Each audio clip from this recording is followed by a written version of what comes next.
ఓకేనా? అందరికీ నమస్కారం.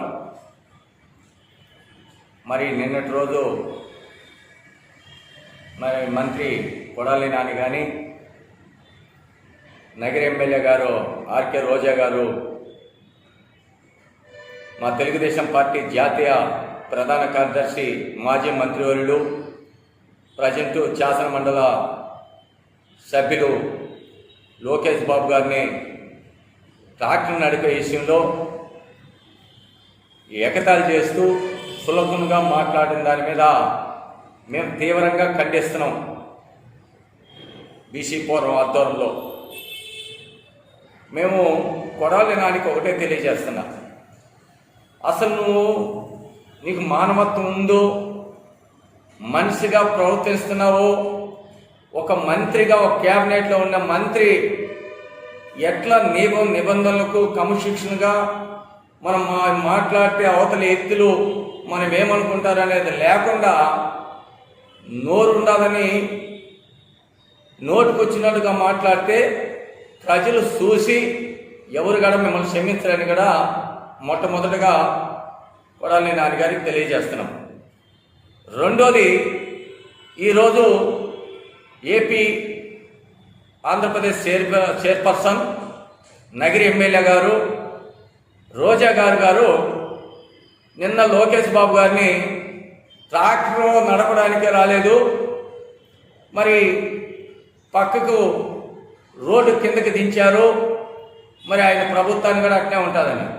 ఒక్క సూర్య గుర్తుపెట్టుకోమ్మా, తెలుగుదేశం పార్టీలో ఈరోజు నువ్వు వైఎస్ఆర్ పార్టీలో 2 మాటలు ఎమ్మెల్యే గెలిచావంటే నగిరిలో, మరి ఈరోజు నువ్వు ఏపీ ఆంధ్రప్రదేశ్ చైర్పర్సన్గా ఉన్నావంటే దానికి కారణము నీకు ఆ స్థాయిలో గుర్తింపు ఇచ్చింది తెలుగుదేశం పార్టీ, నారా చంద్రబాబు నాయుడు, లోకేష్ బాబు గారు తండ్రి అనేది మరిచిపోతున్నావు నువ్వు.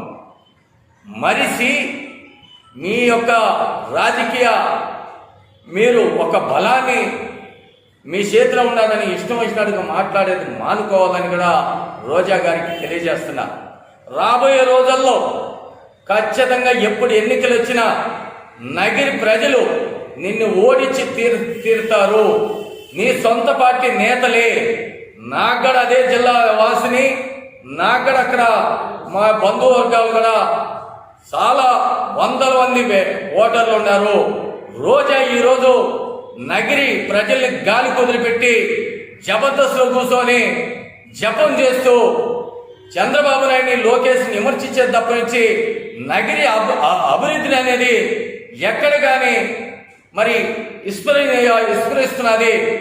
మరి అభివృద్ధిని ఎటువంటి పరిస్థితుల్లో నడిపించలేదనేది కూడా ఈరోజు నగిరి ప్రజలంతా కూడా రోజా గారిని మరి ఇక్కడి నుంచి ఎప్పుడైనా కానీ ఎలక్షన్ పెట్టి ఓడించాలని సిద్ధంగా ఉన్నారు. ముందు నీ నిజవర్గం ప్రజలను కాపాడు. అక్కడ ఓటర్లని ఆకాంక్షించి మరి నేను ఇంటర్ పెట్టుకొని 2014 ఎన్నికల్లో మీరు కానీ గెలిపిపోతే నేను ఇక్కడనే ఆత్మహత్య చేసుకొని చనిపోతానని చెప్పిన రోజా గారు ఆ ప్రజల్ని గాలి కుదిలిపెట్టి ఒక్క రోడ్డైనా ఎక్కడైనా నిర్మాణం, ఒక్క గంప మట్టి ఎక్కడైనా వేసినారా? అక్కడ రోడ్లు ఎక్కడ వేసిన గొంగడు అక్కడనే ఉన్నాయి. గతంలో తెలుగుదేశం పార్టీ కీర్తిశేషులు గాలిముద్దు కృష్ణ నాయుడు నిర్మాణాలు చేపట్టిన రోడ్లు కానీ, భవనాలు కానీ, కాలేజీలు కానీ అప్పుడు డెవలప్మెంట్ అయినట్టే కానీ రోజా గారు ఎమ్మెల్యే అయినాక ఒక్కడి కూడా డెవలప్మెంట్ కాలేదు. రెండోది కొడాలి నానికి అతనికి ఒక పిచ్చి పట్టింది. అతనికి చంద్రబాబు నాయుడిని, లోకేష్ బాబు గారిని, మా శాసన మండలి సభ్యుల్ని, మాజీ మంత్రుల్ని మాట్లాడిందే నిద్ర రాదు. అతనికి ఒకటే, జగన్మోహన్ రెడ్డి గారు ఒక భజన చేయమన్నాడు. నువ్వు ఆ భజన చేస్తేనే నీకు మళ్ళా మంత్రి పదవి రెన్యువల్ చేయబడుతుంది, లేకపోతే ఇంకా నీకు 6 నెలల్లో తర్వాత నీ మంత్రి పదవి ఊడిపోతుందంటే చంద్రబాబును తిట్టడానికే పెట్టుకున్నాడు ఒక స్కీమ్ని. మీరు ఎంత తిడితే అంత చంద్రబాబు నాయుడికి బలం పెరుగుతుంది, సానుభూతి పెరుగుతుంది.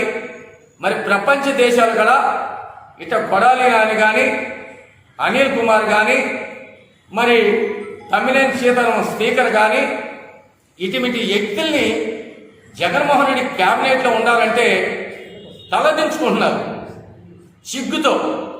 ఎందుకంటే ఒక క్యాబినెట్లో ఉన్న మంత్రులు చాలా చూసి ఆలోచించి అన్ని రకాలుగా పక్కన రాష్ట్రాలు కానీ ప్రజలు కానీ మనం మాట్లాడే భాష కానీ తీరు కానీ తప్పుపడతారా చూసి మాట్లాడాలి. మా ఎట్టోళ్ళే మేము ఒక చైర్మన్గా పనిచేసిన వాళ్ళు ఎక్కడైనా కానీ ఒకటి ఏదైనా పొరపాటు అవుతే దాన్ని సగరుద్దుకోవాలా, ఎట్లా మాట్లాడాలని భావిస్తాం. మీరు మంత్రులుగా వండుకొని నోటుకొచ్చినట్టుగా ట్రాక్టర్ పోతా ఉన్నది, మీరు సిగ్గుతో తల ఉంచుకోవాలా. మీ ప్రభుత్వం కానీ మీరు కానీ ఈరోజు దాదాపు ఒక నెల రోజులు ఈ రాష్ట్రంలో వర్షాలు భారీ ఎత్తున కురిస్తే కొన్ని దిక్కుల్లో పంట మునిగిపోయి రైతులు రోడ్డు మీద పడి అంబోని ఏడుస్తూ ఉంటే ఒక్క శాసనసభ్యుడైనా ఆ రైతులు పరామర్శించిన పరిస్థితి లేదు. ఒక్క పార్లమెంట్ సభ్యుడైనా ఆ రైతులను పోయి ఆదుకుంటానని ఎక్కడ కానీ చెప్పలా. ఒక్క మంత్రి కానీ మిమ్మల్ని మేమున్నాం, మా ప్రభుత్వం మేము ఆదుకుంటామని ఎక్కడ చెప్పలా. అటువంటి పరిస్థితిలో రైతు గొడవని ఏడుస్తూ ఉంటే తెలుగుదేశం పార్టీ నారా చంద్రబాబు నాయుడు పిలుపు మేరకు, మరి ఆయన సూచన మేరకు ఆయన తనయుడు జాతీయ ప్రధాన కార్యదర్శి నారా లోకేష్ గారు మరి రాష్ట్ర వ్యాప్తంగా పర్యటిస్తూ రైతులకు భరోసా ఇస్తూ రైతులకు ధైర్యం ఇస్తూ మేమున్నాం మీ అంట, మేము మా పార్టీ ఉంది, ప్రభుత్వాన్ని ఒత్తిడి నుంచి మీకు ఎకరాకు 25,000 నుంచి 30,000 రూపాయలు ఇప్పించే బాధ్యత మాది. మేము రైతు పక్షాన ఇప్పుడే కాదు, మా తాత నుంచి మా తండ్రి గారి నుంచి రైతులకు అనేక సేవలు కానీ మరి కరెంటు బిల్లులు కానీ ఉచితంగా కూడా రైతులకు రుణమాఫీ చేసింది కానీ తెలుగుదేశం పార్టీకి దక్కిందని మరి ఆయన నిరూపించుకోవడానికి ఈరోజు కరోనా మహమ్మారి విస్తృత స్థాయితో పర్యటిస్తున్నా అందరూ కూడా ప్రాణాలు అరిచేతులు పెట్టుకొని బతుకుతూ ఉన్నప్పుడు కూడా ధైర్యంగా రైతుల పక్షాన్ని నిలబడి మరి బురదలో దాదాపు మోకాళ్ళ లోతు బురదలా కూడా నడువులోతు నీళ్ళలా కూడా దిగి ఆ యొక్క పంట పరిశీలన చేసి రైతు ఏరుశనిగా కుళ్ళిపోయింది చూసి బాధపడి ఈ ప్రభుత్వం ఇంత మొండిగా పోతున్నది, ఇప్పటికైనా ఈ ప్రజల్ని ఆదుకోండి, ప్రభుత్వము 151 సీట్లు ఉన్నాయని మీరు గర్వంగా చెప్పుకుంటూ ముందుకు పోతున్నారు. ఈ సీట్లు వచ్చినాయంటే ఈ రైతులు కూడా మిమ్మల్ని ఓట్లేసి గెలిపిస్తారు, ఆ రైతులకు న్యాయం చేయడని లోకేష్ బాబు గారు పర్యటిస్తూ ఉంటే ఆయన కొంతమంది రైతులు అక్కడ నడిచేదానికి ఇబ్బందిగా ఉన్నదంటే ట్రాక్టర్లో బదామంటే ట్రాక్టర్లో పోయేప్పుడు మీ యొక్క చేతగానితనాన రోడ్లన్నీ కూడా గుంతలు పడి మరమ్మతులు కూలిపోతే ట్రాక్టర్ చిన్నంగా జరిగింది. మరి జరిగినంత మాత్రాన ఎప్పుడైనా కానీ ఎదటి వ్యక్తి కూడా మనకు శత్రువు అయినా కూడా ఇబ్బందులు ఉన్నప్పుడు సానుభూతి తెలియజేయాలి. మనసు కొంచెమైనా కానీ మానవత్వంతో మాట్లాడేది విడిచిపెట్టి కించపరిచి మాట్లాడతారా? మా నాయకుడు నారా చంద్రబాబు నాయుడు గుర్తుపెట్టుకోండి, ప్రజల పక్షాన్ని నిలబడినాడు. ఆయన తనయుడు ఈరోజు కూడా రైతుల పక్షాన్ని నిలబడినాడు.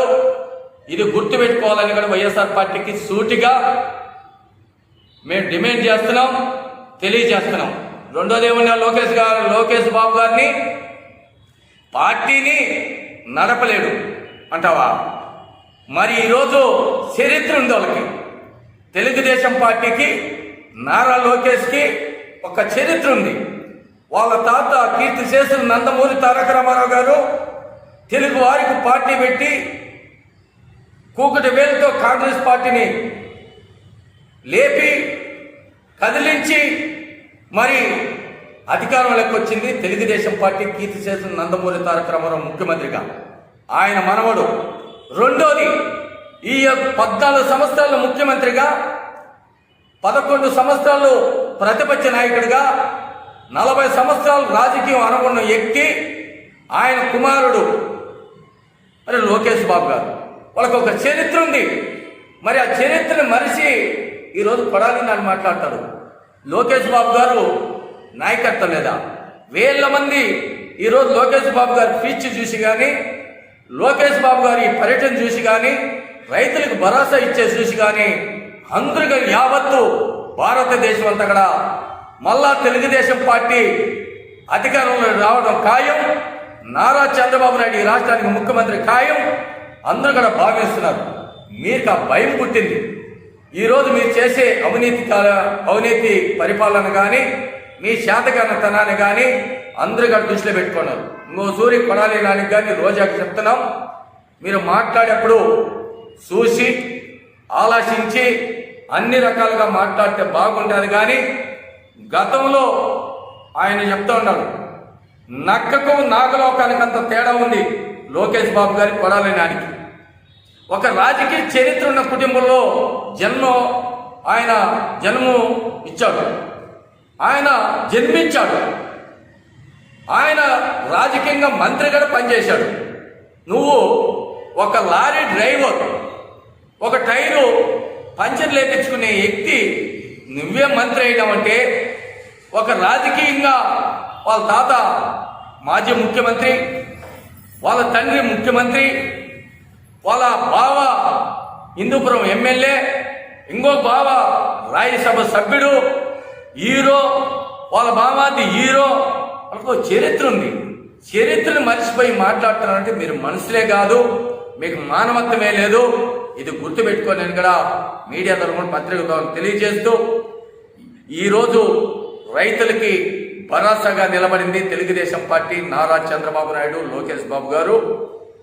ఈరోజు తెలుగుదేశం పార్టీ మరి ఆంధ్రప్రదేశ్లో ఉన్న అందరూ 25 పార్లమెంట్ అధ్యక్షులు కానీ మరి కార్యకర్తలు ద్వారా ఈరోజు రైతుల పక్షాన్ని నిలబడి రైతులకి న్యాయం చేయడానికి కూడా వైఎస్ఆర్ పార్టీ మీద డిమాండ్ చేస్తున్నాం. న్యాయం జరిగేంత వరకు కూడా పోరాడతాం.